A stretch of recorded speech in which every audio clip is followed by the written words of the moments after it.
पंतप्रधान कार्यालयात निवासस्थानाच्या समोर जे आंदोलन झालं त्यावेळेसही दीर्घकाळ खरगे साहेबांना उभं राहावं लागलं आणि त्यानंतर त्यांची प्रकृती जी आहे ती थोडे प्रश्न निर्माण झाले होते आणि त्या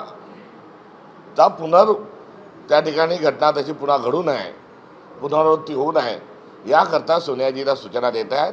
असे आरोप जे आहेत हे भारतीय जनता पक्षाने करणं थांबवावं आणि विशेष करून वंदे मातरमच्या आडून अशा स्वरूपामध्ये कोणत्या गोष्टी करणं हे अशोभनीय आहे. मी श्रीखंडी त्यांना म्हणणार नाही, मात्र असे आरोप वंदे मातरमच्या आडून करणं हे संपूर्णतः चुकीचं आहे.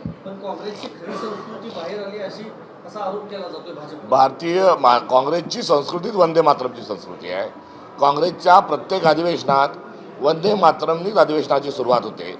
संसद सुरू होत असताना वंदे मातरमनीच होते. विधान परिषदेमध्ये वंदे मातरमनीच सुरुवात होते. वंदे मातरम हा जो मंत्र आहे हा काँग्रेसचा आहे आणि काँग्रेसनेच वंदे मातरमला आपल्या सगळ्या प्रोटोकॉलमध्ये समाविष्ट केलेलं आहे. वंदे मातरमचा नारा आणि वंदे मातरम गीत संघाने, विश्व हिंदू परिषदेने, हिंदू महासभेने, जनसंघाने आणि भाजपने त्यांच्या अधिवेशनात कधीही म्हटलं नाही. त्यामुळे त्यांनी आम्हाला शहाणपणा शिकवू नये. लाल किल्ल्यावर जो ध्वजारोहणाचा कार्यक्रम पार पडला त्यामध्ये राहुल गांधी गेलेले नाहीत, त्यामुळे राहुल गांधींच्यावर टीका केली जाते.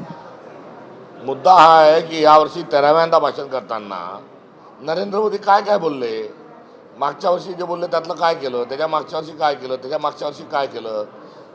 आतापर्यंत तब्बल 1100 तास नरेंद्र मोदी जे आहे त्यांनी भाषण लाल किल्ल्यावर केलेलं आहे.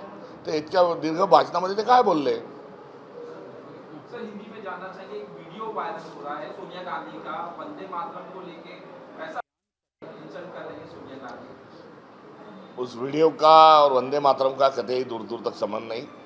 खरगे जी की उम्र देखते हुए और उनको खड़े रहने की जो दिक्कत है उसको दूर करने के लिए वहाँ कुर्सी की प्रबंध क्यों नहीं किया, इस बारे में सोनिया जी बोलते हुए नजर आ रहे.